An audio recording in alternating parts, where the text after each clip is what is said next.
ఊడి చెట్టు ఉందట. ఆ ఊడి చెట్టు పళ్ళు కింద పడిపోయిన పళ్ళు ఆ చెట్టుకు అట్టుకుపోతాయట. అలాగే ఈ కిష్టిని మనం మనలో అంటించుకొని కిష్టి ధ్యానం చెయ్యాలట. ఇంకోటి కోతి పిల్ల కోతి ఆ చెట్టు పైకి ఈ చెట్టు పైకి గెత్తుతుందట. గెత్తితే దాని పిల్ల ఆ తల్లి కొడుకు గట్టిగా అంటుకుంటుందట.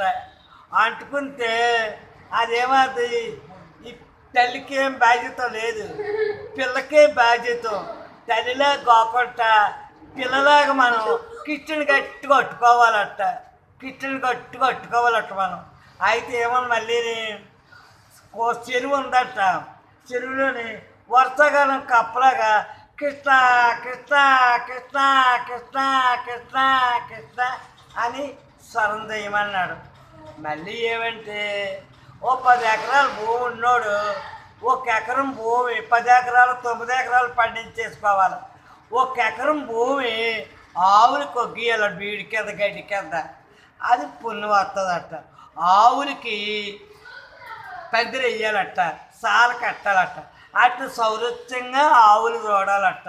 ఆవులు చూస్తే దేవుడు కృష్ణుడికి ఆనందంగా కలుగుతుందట. అది